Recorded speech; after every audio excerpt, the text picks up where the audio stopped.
What is good, people? Welcome back to another video on off-field antics and another edition of that FPL show. I'm joined by Rod for Game Week 10. We're going to look back at what happened in Game Week 9, maybe give you a couple tips going into Game Week 10. How you doing, Rod? I'm good, bro. I'm good, mate. It was an interesting game week. It started really well for me.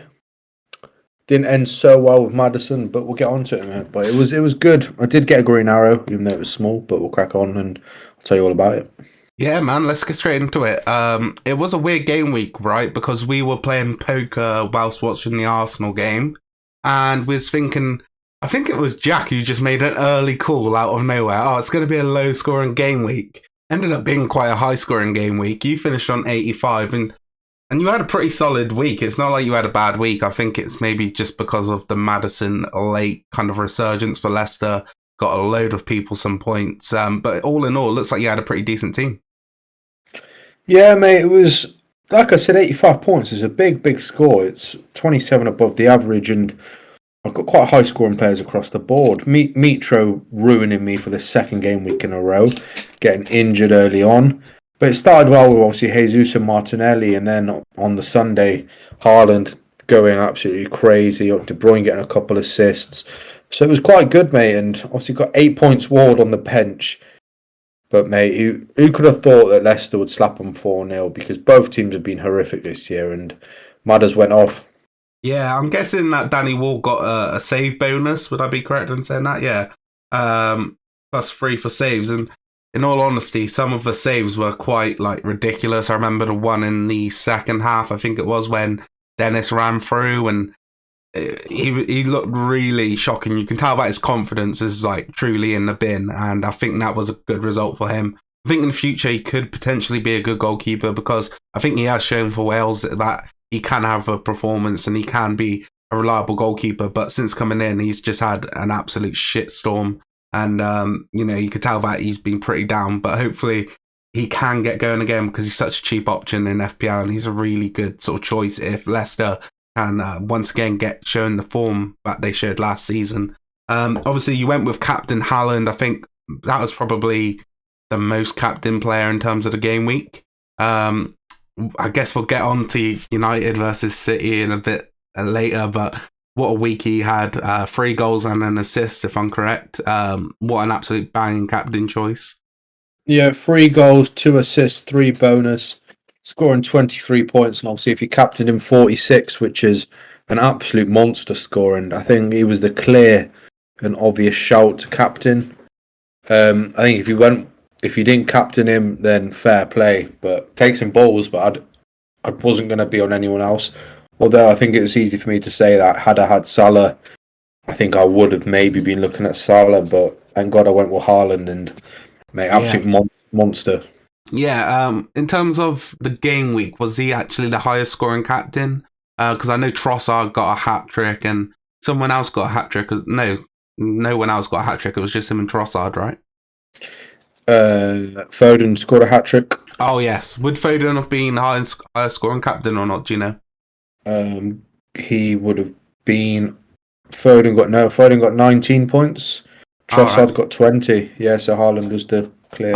Haaland was the best captain choice, and you made a statement about he was the only captain choice, but I have to go against the grain a little bit. Somehow I ended up on more points than you, Rod. I ended up on 90 this week. I didn't captain Haaland. I went with James Maddison captain. Personally speaking, going into that United game, I felt we was kind of a bit unlucky in terms of the international break coming when it did. It's kind of a bit of a game straight into the fire almost, and not really having that sort of warm up, which I think we would have had if the schedule would have went ahead without no sort of break. And it was a really tough task, and I thought United would do a better job of maybe keeping the ball sometimes in possession, and we wouldn't be on the defense constantly like we were, and Haaland just went off. But I went with Maddison. I felt like the Forest game was a brilliant sort of game for him to score some points. I was talking about it last week. I was kind of and ahhing about him and Haaland. Obviously, Haaland would have been the correct choice, but I went with Madders and I went with my gut, and I stayed true with it. So I'm kind of happy it paid off in the end. 36 points in total for my captain. Haaland, like you said, he finished on 23 points. Mitrovic, really disappointing, only getting 0 points. I kind of a bit upset because I kind of brought him in expecting big things, and they kind of got battered by Fulham in the end, and he went off injured quite early on. Overall, though, I think my team was kind of solid. Like we were saying, Raya, still a solid goalkeeping option, got 6 points, so fairly happy with that, Rod. He's just ticking along nicely, mate. I've had him from the start, and he comes up with 6-pointer classics. So, mate, you can't really go too wrong. And I don't think I'll 7% ownership across the board. It's probably a differential, to be honest, in terms of EO. I can't see myself going away from him. The fixtures they've got coming up are fairly difficult, but if Ward does decide to sort his shit out, then I might have a flipping goalkeeping headache. But yeah, because if you could save that 0.5 mil still, and get rid of Raya, and maybe if Leicester somehow with a solid defensive team and Ward's performances were a bit better, you could go with 2 4 million goalkeepers. That wouldn't be a bad shout either. Yeah, exactly, mate. So I'll be wildcarding soon. So I've got quite a bit to think about. So it's okay, but 85 points, mate. Small green arrow, but better than nothing. We go into an interesting game week 10, really. We do. Any thoughts on my Maddison captain? Because I was so over the moon when he was banging, because it all came down to it. I was quite far off the pace. I was 36 points down. I would have been on 54 points. And everyone else was on, around 80 odd points. And, I was feeling a bit down. But I backed myself and I felt confident he'd get something. And I put in the chat, he needs to turn into prime Pele for me. And he kind of did. A banging free kick. His first goal, bit lucky, I guess you could say, with deflection. And the assist late on for Daka. Any thoughts on Maddison and me captaining him? Mate, it paid off. It was an absolute great move. I think Maddison on its own without captaincy was big ball. Not a big ball play, but it was a good move. Lots of people will go into Bowen, will go into Zaha a bit early, things like that. But Bowen also did haul, to be fair, this weekend. But mate, I rate the move, bro. I know you were a bit down after flipping Haaland hold and in the mud, essentially, but Maddison got you out of the mud, mate, with some terrific goals. And mate, choose yourself, good move, and you're closing in on the gap. I am. I think it's something like 23 points now in our league, but I think overall I've gone up as well. I'm now ranked somewhere 493, so I'm okay with that. But I was going to ask you what your thoughts were on, I guess, kind of getting a bit lucky, because back-to-back weeks now where I've had sort of captains which most people didn't captain, and I kind of hauled on them with Maddison and Son. What do you think, luck or just ball knowledge? I think, to be honest, mate, nothing against you. I think it's pure luck. Oh, I don't think Leicester matters a bit more. They hadn't really shown anything that it was a complete no-brainer. Same with Son, hadn't really done anything. Started on the bench, 20-minute hat-trick. And Leicester, horrific. So, luck, mate, but sometimes, mate, what's it? You miss every shot you don't take. Exactly. You don't win the raffle, as old Jess Stelling used to say. Yeah, to be honest, I feel like it's a little bit more than luck, because I've gone into thinking it, and it's 2 weeks now in a row where I've picked a banging captain. Obviously, Haaland would have been the best choice, but I want to start off with the City United game. I'm taking it that you did watch this game. It was a tough watch for me at times, I won't lie. I think the scoreline's actually flattering, I guess you could say, for United. 6-3 doesn't look as bad as, a 6-1, which probably should have been. Yeah, mate. Unfortunately for you, the game was over in the first half, where the City just went on an absolute rampage, and then obviously Marshall managed to claw it back a little bit towards the end, but I think they just destroyed you, mate, to be honest. Yeah, for me, I think you're completely right. Like, the game was over in the first half, and I think mentally it was over in the first half, and I was really disappointed with the squad selection. To start with, I felt like one of the big parts about this game was going to be if we can create chances and keep hold of the ball a little bit longer than we normally do against City, because I think if you give them all the possession in the world, they're just going to constantly be on you, and it's a lot of pressure for the defense. Haaland just seems unstoppable at the minute, and I think a lot of people aren't giving a lot of credit to Kevin De Bruyne. I think he's, like, in my opinion, pulling all the strings in that City team, and I don't think they'd be the same without him. But Haaland, that one goal, where he slides in at the back post after De Bruyne puts in that amazing ball. I feel like I've seen that goal about 5 times already this season, and the stats are just crazy when you look at them. I think it's Michael Owen who was the fastest to 3 Premier League hat tricks in 48 games. Haaland's done it in 8 games. It's crazy. I think if you look at his goal scoring at his age, he's like quadruple Ronaldo and Messi. It's silly. But in terms of the United side, like I said, I was disappointed with the lineup. I think McTominay was a risky move, and it kind of showed up in the game as well. I don't think he's as defensively good as everyone thinks he is. And in terms of his passing and, just being in those positions to pick up the ball and take a bit of pressure off the defense, he's not that guy, in my opinion. I'd like to see Casemiro start the game. I think he's been brought in to play in these big games, and we're not quite seeing it yet. I think up top we were a bit shit in terms of like our chance creation. It looked like everyone was panicking, rushing every play.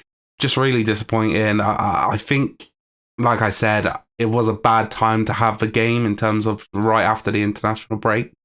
I think you look at City and, Pep's been there for a few years now, and they're just so well drilled into their system that I think you could give them like a year off and then let them play and they'd still be just as good. Whereas this United side, in my opinion, are just not at that level. I think it's going to take time. But really disappointing one, because I think the sort of belief around the fan base was kind of high after, the results, the 4 back-to-back wins. Especially with the win over Arsenal, I think that was a big result to get because of the high Arsenal order at the time. And I don't think it's gone back down to ground zero because we were really shoddy at the start of the season, but I definitely think it's brought us down to earth a little bit. 100%, mate. I'm still confused a bit by the Casemiro transfer. I thought you've needed a central defensive midfielder for ages. You brought in an incredible one when he plays, but he hasn't quite been able to make it to the squad. I understand, obviously, he's been good when he's played. I think he did take a few injuries though in that Man City game, which aren't great. I think Varane being a key one of them. But then obviously you've got a few people coming back, and obviously I think you can see what Ten Hag's doing. You can see the kind of plan he's adopting. Obviously this is his first big, rival derby sort of game, and I think he just adopted the wrong plan. But he did show a bit of fight towards the end, which is, I guess, better late than never. But overall, mate, I think as a United fan, you're going to be completely disappointed with. I think the first half has killed it. Had you maybe kept it at 2, there is a way back, but 3, 4, it's against a City side is almost impossible. Yeah, it really is, and I feel like in terms of our mentality, it wasn't good enough. I think at the start of the game, we kind of, if we could have maybe at 1 or 2 goals, just kept it as it was, maybe there's a chance for us to get a better result. But I think our heads dropped and it just became easy for City. And the players that they have in there, like, the depth they've got is kind of crazy. And they sort of players, Grealish gets a lot of stick, but I think he'd walk into pretty much every other top 6 side. I do think he's a great player still, and Foden is just unreal. To think him and Haaland are like the same age, and they're going to have that for at least another 5 years, in my opinion. I think Haaland will move on eventually, but we need someone to stop him, bro. He needs to be stopped. I was watching the... He lives off XG. He's in every position he needs to be, and I mean, it helps, obviously, when you get pinpoint crosses into you. But then again, he's putting a great ball for Foden to score. He's just a robot, mate. I was watching the James and Flav for Now podcast, and they were talking about, you don't really wish injury upon any player, but like, how far would you go with Haaland? Because he is so good at the moment, he needs to be stopped. And I just agree. I just need someone to take him out and finish him for like 6 months, because it's just getting unbearable. City were unreal without a centre forward. Now they've got like probably the best centre forward in world football right now in terms of performances, and it's not a great look for the league. It's really becoming the Farmers League pretty quick. Oh But yeah, all in right. all, I just don't see anyone getting close to them this season. I think their closest rivals really should have been Spurs heading into the year. I think, what they've looked like in terms of the players they brought in and the squad they already have with the manager they got. I thought maybe they could push them a bit later, into the season, but it doesn't look like that's going to happen because they've lost again, Rod, against Arsenal 3-1. It's just not great for Spurs. Obviously, they played the other night as well against Frankfurt, and that was a 0-0 game. They're just not looking right. I don't know how to describe it. It's like they used to be, like, even last season, they were so smooth on the counter-attack with Kane and Son, and it's kind of gone. What do you put that down to? Do you think that this game was more Arsenal being great or, Spurs kind of shit in the bed? I think everyone came into the Premier League season with high hopes of Spurs. I think everyone thought they were going to take it by storm. I mean, they are doing well, but I think similar to Arsenal towards the end of last year, they're lacking that killer instinct, that winner mentality, where the experience. Because on paper, I think Spurs have a fantastic squad. I think very good, but they're still having to rely on players like Emerson Royale, who spent 900,000 on trying to be a better footballer. I like Doherty, but there was a quote from Conte that said, "Why would I play Doherty? I don't want to lose." Things like that. Fucking hell. But I don't know. I am, like I said, I have been impressed by Arsenal. Like, I think they just look more organised. They know what they're doing, and I think Jesus he's been brilliant for them in his build-up play, in his link-up play, and obviously he can finish.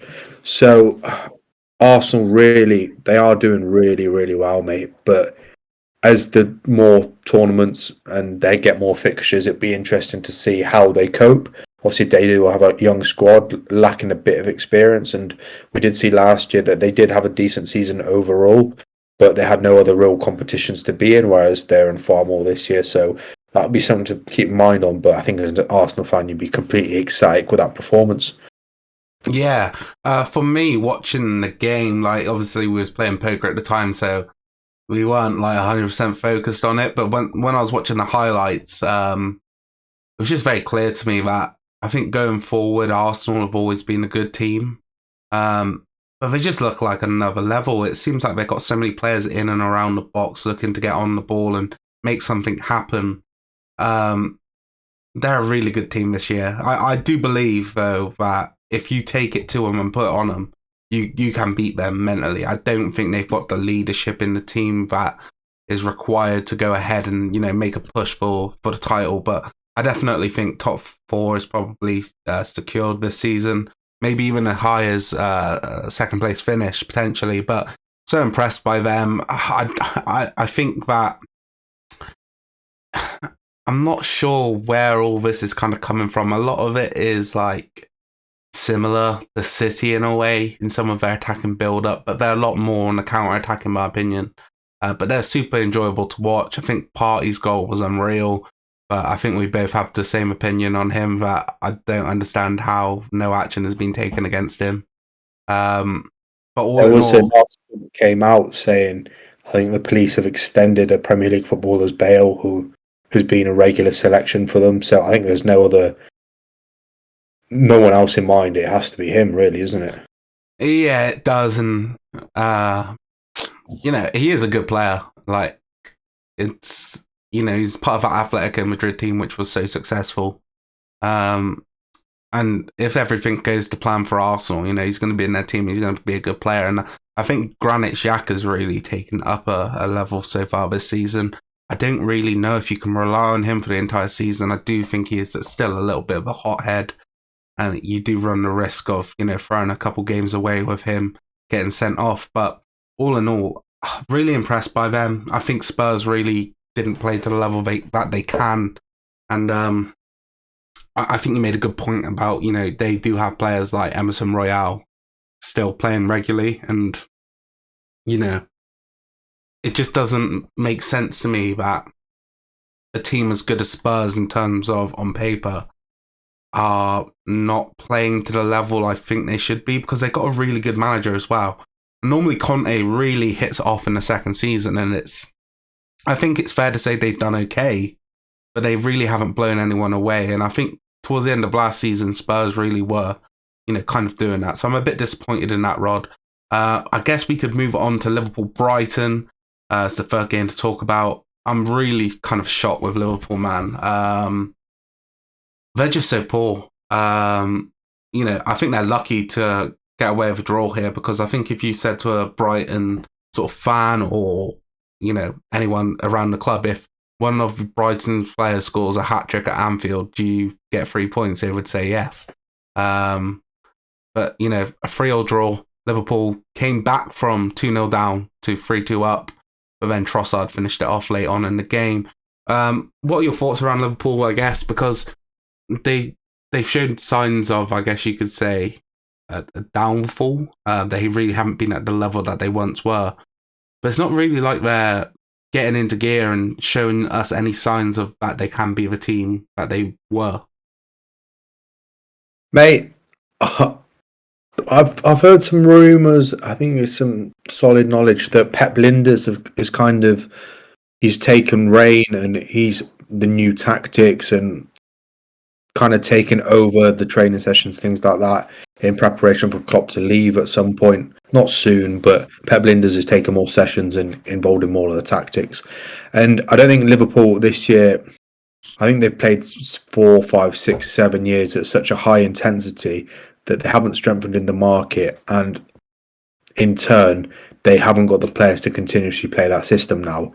You see that kind of the striker has now more space to sort of make runs as the wingers are going far wider. Salah's, as we've seen, has been far, far wider. They just don't look the same, mate. The big win yesterday for them against Rangers yesterday. I think they dominated, and obviously Trent and Salah had scored. Yeah, they get confidence, but overall, mate, I thought Brighton might tail off. Obviously, it is their first game since losing Potter, but mate, they put in a hell of a performance. yeah. I like some of the quotes from the new manager that, he knows that he's got a really well-coached team there already. He just wants to add a little bit extra to it. He doesn't want to take away from what they've already got. And I think that's a smart move, because they did lose players in the summer, but they already recruited so well. They still got Caicedo in that midfield and some really solid players. And I really don't see them falling away as quickly as I guess some people do. I do think that, this new manager, I don't really know too much about him, but I like his quotes and I think he could be good for them. In terms of Liverpool, though, I think defensively still poor. I think that midfield has been weak for some time. I think they got by with a really sort of workman mentality in that midfield with the likes of Henderson and Milner in there in the past, but they just lack quality, in my opinion. I think people are getting to a stage now on Trent where they're like, oh, we can't go in on him any harder. We got to take it back a little bit because it's Trent Alexander-Arnold. He's a brilliant player. I don't think anyone's taken away the fact that he's a brilliant footballer, but he's a bad defender, a really bad defender. He's a liability, in my opinion. He's got this sort of style where it's like if Mesut Ozil was playing right back. The ball goes in behind him and you just turn and sort of walk backwards instead of sprinting after it. Like, if I was the England manager, he wouldn't get anywhere near my starting 11. I just feel like I don't understand how he can be so good going forward, but so poor going the other way. Do you know what I mean? I understand that Liverpool put him in a position where a lot of the time he is going to be kind of under pressure because of the way they go forward and the way they like to press, but it's just so poor, man. I think Van Dijk's been real shoddy as well this season. To be fair, the entire team, they are miles off the pace. And I guess one of my questions I actually want to ask you is, do you think they've got a good chance of getting top 4? Because right now, I don't think they do. Because we already know City's got first place, and then I think it's between Arsenal, Spurs, United, Chelsea, and in all honesty, I think all of the teams I just mentioned are better than them. Mate, to be honest, I think you're right. Liverpool, that what I've seen this year, I think, okay, Fulham, you're like, okay, it's the first game of the season, you get away with it, but then it's continuous, like, not great performances. Bournemouth, you expect them to beat, and obviously they did it quite clear, but I just haven't been impressed, mate, and they need to sort their shit out, mate, because otherwise, bro, they are going to drop out of that top four, and it's, as a Liverpool fan, you're going to be flipping thinking, what the fuck has gone wrong? And after a great year last year, narrowly missing out to having a horrific year this year.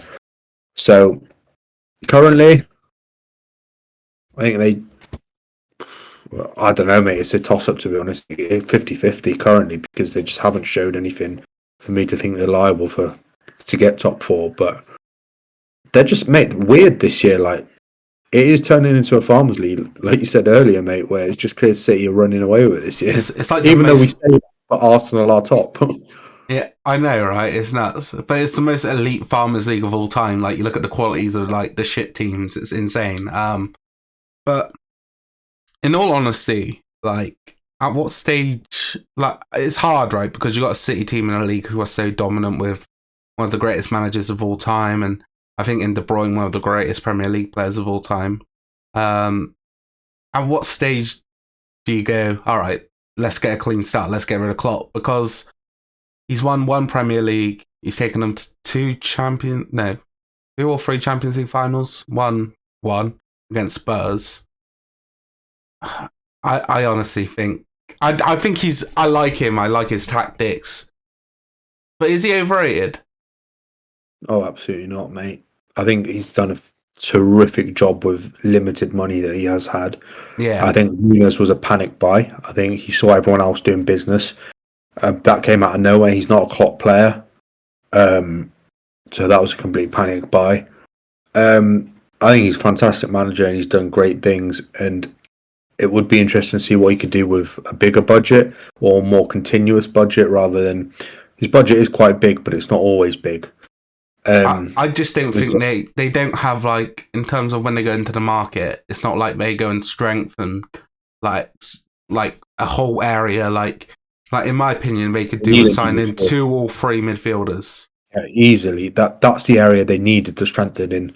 I think they've got enough players for the attacking roles. Obviously, losing Mane is not great, but midfield is, I think, where it's key for Liverpool. Midfield is so important, and Thiago's always injured. Fabinho's been injured recently. Henderson hasn't got the legs anymore. Milner, I mean, he can play pretty much anywhere, but he hasn't got the legs. Ox is always injured.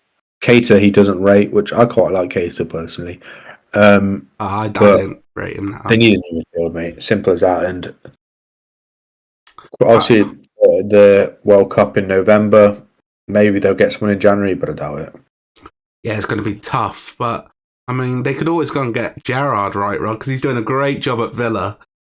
Leeds 0, Villa 0. I didn't actually watch this game, Rod. That's why I want to get your thoughts on it, because I saw parts of it and I saw Leeds got sending off, but I heard the first half was rather end to end. I'm not sure how the second half went now. It was a horrific game of football.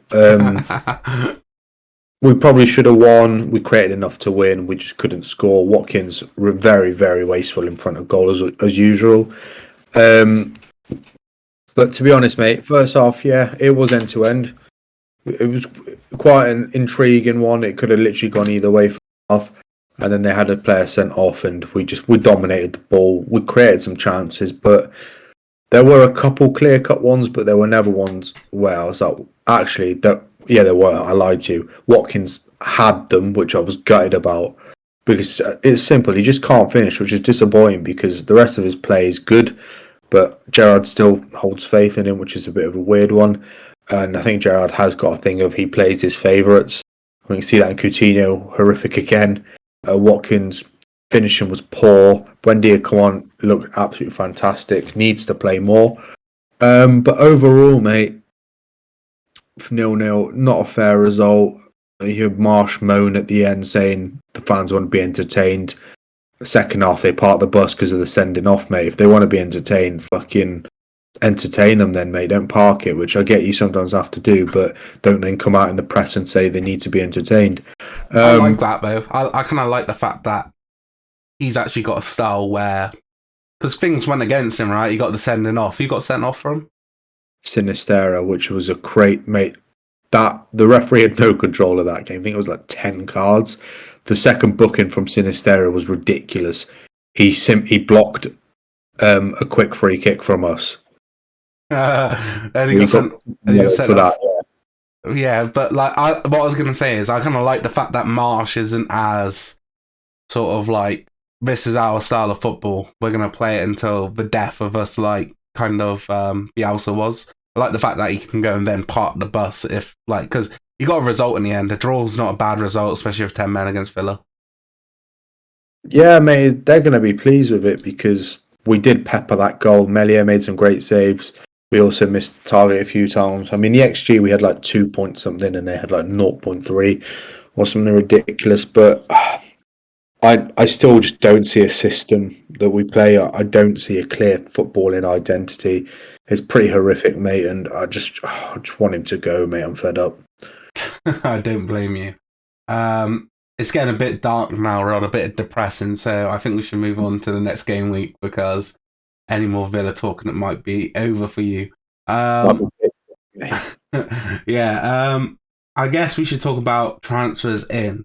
I'm in a position where I've got one free transfer. Mitrovic is, got a chance of playing, but not 100%. I think I'm going to roll mine, bro. I think I'm going to get 2 next week. Potentially look to bring in a man who we're going to be talking about now, because I'm guessing you're going to be bringing him in. Who are you looking at bringing in? I'm looking at the man, Wilf. I think Wilfred's going to come in. He's got some fantastic fixtures coming, probably one of the best set of fixtures someone could have. Mitro is in the back of my mind, but I've got maybe Bailey at Forest if Bailey plays, which I'm not convinced of. Or maybe Andreas I'll play because Wilf will be coming in for Harrison. I've got 0.1 over the right amount. So, yeah, I'll be looking at Wilf. I mean, currently he's owned by 17.7%, 7.3 million. I mean, Leeds, Leicester, Wolves, next 3 games, fantastic fixtures, and they look good. So, yeah, Wilf will be coming in, which I imagine a lot of people would do. And on regards to captaincy, it's going to just be Haaland again, isn't it? At Southampton at home. Yeah. I was just going to say about Zaha and his fixtures. They're so solid. I think even like if you were looking at keeping him in, he's got some really good fixtures, especially after the World Cup as well. You look at the likes of Fulham at home, Bournemouth away. Yes, he's got a couple tricky ones in there with Spurs at home and Chelsea away. But all in all, the Palace fixtures look really tasty.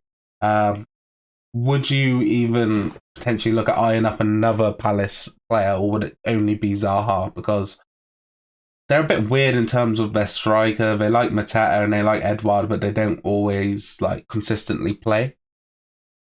Yeah, I was knee jerking. I was like -4 for Edouard, but I had a look at Edouard's recent games, and sometimes he plays half an hour, sometimes he plays over 60 minutes. I'd rather not risk it, to be completely honest. So if I was to maybe go another Crystal Palace player, maybe Gay at the back for just under 4.5. Yeah. But currently it's only Wilf, but the rest we'll find out.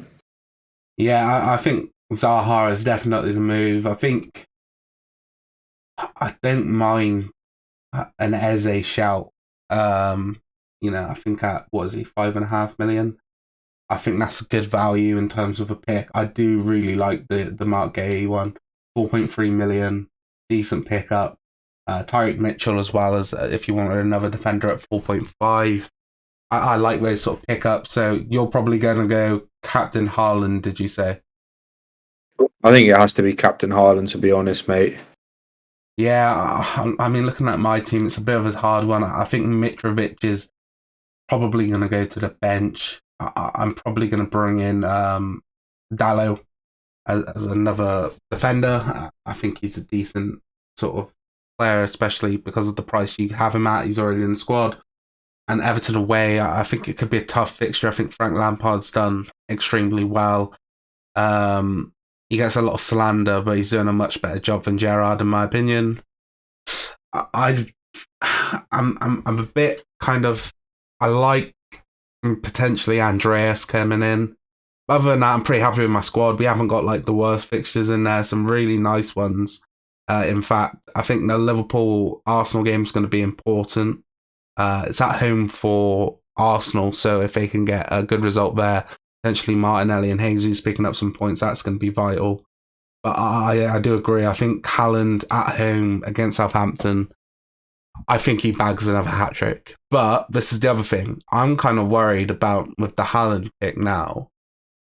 I feel like Southampton at home's a game where Pep goes, thank you, we'll bring in Alvarez. Because they got game in midweek and then they've got another game the midweek after. So does he maybe look to save Haaland? Because I know he came out and said, I kind of misjudged him, like he can play a lot more than I thought, he's still really young. But I do feel like there is going to be a bit of management of him in the upcoming games. I mean, they've got Copenhagen today at home. It'd be interesting to see who plays in that. I think if Alvarez plays the majority of minutes and they win, that takes them to 9 points. And I think they can then afford to... next week, they'll have Copenhagen away. I think if they win today, and Haaland plays maybe a couple, like 10, 15, or half hour tops, I'm happy for him to play at the weekend, even though they have got a game next week. And obviously, he is still 22. He recovers faster than most players, so it probably just has to be Haaland, mate. I think everyone's going to go him again. Are you going to go for someone else? Tempted. I don't know. I think I'm going to have to play it safe this week and go Haaland. I don't think I can get the same sort of value in any of my other players. I do like Maddison away at Bournemouth, though, I can't lie. I also like Son away at Brighton. Only other players I'd like, potentially a Cancelo or James, but I'm probably just going to go with Haaland and play it safe this game week. I think overall, he's the safest option. Most people are going to go with him, and there's no surprise, especially against Southampton at home. I'm going to save my team there, and then we'll get into our predictions, Rod. Start off with Bournemouth Leicester. What do you think? I mean, no 12:30 this week. I think it's going to be a low quality clash, to be honest with you. I can't see it being too entertaining. I'm going to go 1-1. Fair enough. I think Leicester get the win here. I think they go and get a 3-1 victory. I was quite impressed with how they played actually against Forest. I think there was a couple chances against them where I thought, a better team would have made them pay. But I think it's about confidence with Leicester. I think they're kind of right in saying, the loss of, Kasper Schmeichel is really big in terms of leadership qualities and the confidence he probably gives to that back four. It's going to take time, but I do see Leicester getting back to their sort of old ways, especially when you look at their sort of attacking players they've got. I think Tielemans probably going to have a much better season if he can kick on now. Maddison, Harvey Barnes, I think Patson Daka is going to have a big role to play because I think Vardy is definitely finished. I'm going to go 3-1 Leicester, and I'm pretty confident with that one. Move on to Chelsea Wolves. I actually like this game. I think it's a good challenge for Chelsea and Potter. It's at home, so we know that Wolves are probably going to be quite defensive. They're waiting on their new manager. I'm not sure if they've got across the line yet. But I see Chelsea picking up a win. And in terms of fantasy assets, I like the look of Aubameyang, man, because his goal the other day against who did they play? Palace. I thought it was quality, man. It looked like prime Aubameyang, the way he kind of just spun the defender and got the shot off. And Gallagher as well, coming on and getting a vital winner for Chelsea. I do like some of their assets.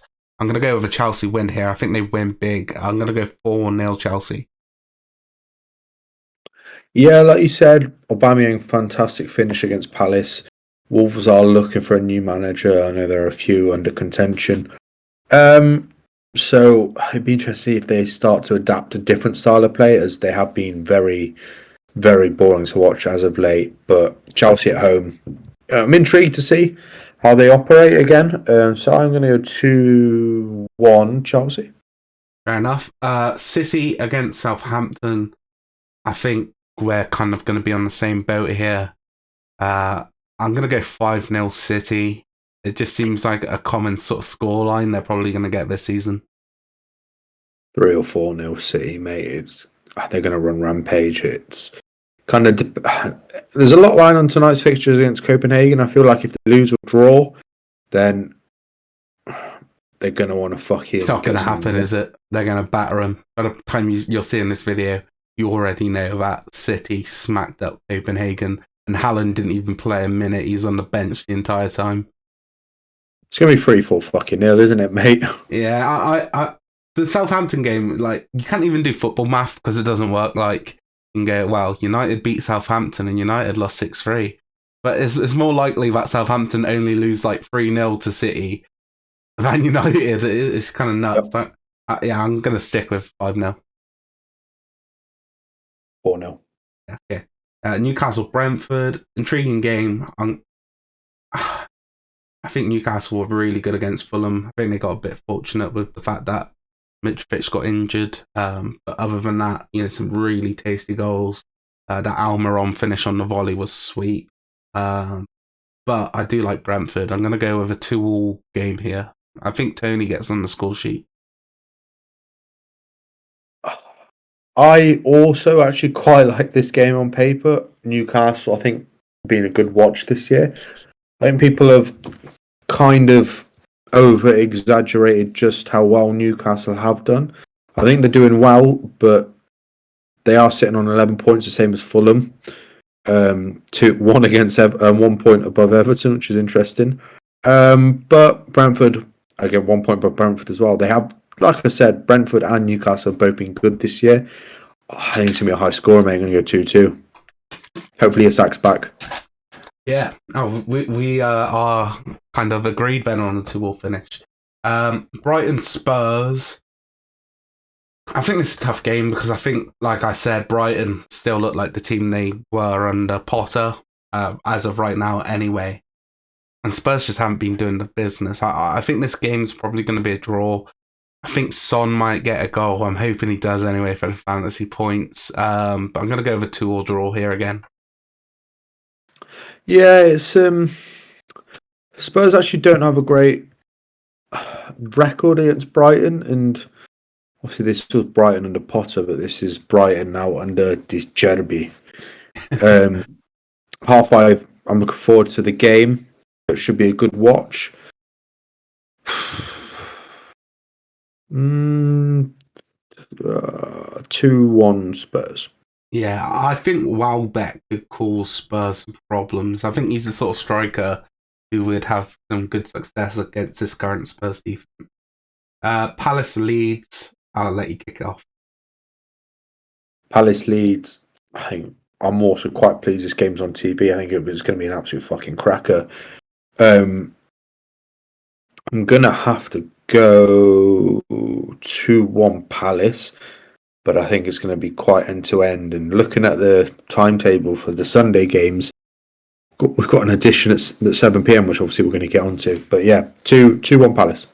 Yeah, I like Palace in this game as well. I think Leeds are actually a really good team this year, but I think Palace are underrated, especially at home. I think Zaha's probably going to bag one here. I don't think he gets 2. I think he gets 1, and potentially someone like an Eze or a centre-back gets a goal in this game. I'm going to go 2-0 Palace. I think Leeds are going to put in a really good effort, and I think they'll have some really good chances, but I just think that Palace are going to get away with a clean sheet. I'm going to go 2-0 Palace. West Ham Fulham. I don't think West Ham have been at their best still. I think they got a win, didn't they, on the weekend? I saw Skamaka scored an absolute screamer. That goal wasn't made enough of the way he flicked the ball up and volleyed it. I'm a big fan of the goals he scores. He always scores some nice ones. But I think Fulham's a tough test. I think if Mitrovic plays, it's much more likely Fulham can get a result here. I'm going to go 2-1 West Ham at home.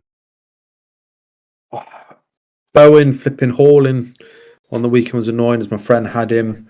But Wait, is I your think friend Jared Bowen? Did Jared Bowen, Captain Jared Bowen? Jared Bowen. Hopefully, Jared Bowen finger is okay after that horrific injury. I haven't seen this, but I heard it's Oh, absolutely disgusting. it's grim, mate. It's the other way, bro. I'm gonna go 2-2. Okay, yeah. I think it'll be a good game, actually. I think all the Sunday games are really good. Arsenal Yeah, versus Liverpool. I'm going to kick this off. I'm going to go, because it's at the Emirates, I'm going to go with an Arsenal win here. I think they beat them 3-1. I just think that normally, and I think we've seen in previous seasons, Arsenal have kind of played against Liverpool and they've let Liverpool kind of dictate the game. I think Arsenal are going to put it on them. I think offensively, they're just going to be too much for them. I think, with the likes of Trent in defence and Van Dijk's not really at the levels he's shown before, I think there's just going to be a lot of problems for them on the defensive end. And I think that's where the majority of the game's going to take place. I think potentially Liverpool get on the ball a bit more in this game, but I think Arsenal constantly hitting them on the counter-attack. I'm going to go 3-1 Arsenal. I think Salah maybe gets one, but I could see a Jesus hat-trick coming in. mate. This is a game where pre-season I would have thought, I think Liverpool can do this here. But like I said to you in the episode, I've been impressed by Arsenal. I think they're going to win this game, and I think, like you said, Jesus is going to go ham. I'm also pleased this is televised. I think it's been an absolute cracker, and it will actually it will give Arsenal another test. They've had a few tests this year, so beating Spurs, but losing to Man United. But I think they will beat Liverpool. I think it's going to be a close one. I'm going to go 3-2. Okay.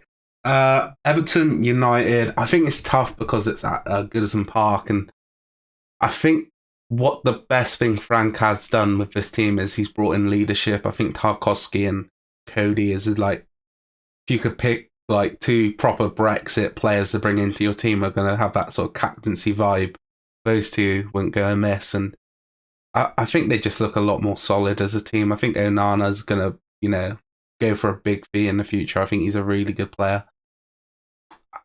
I like a lot of the signings, in all honesty. I don't think none of them are like the craziest names, but players like Dwight McNeil, he's always going to put a shift in for you, and I think it's going to be hard for United, in all honesty. I think we maybe get a goal.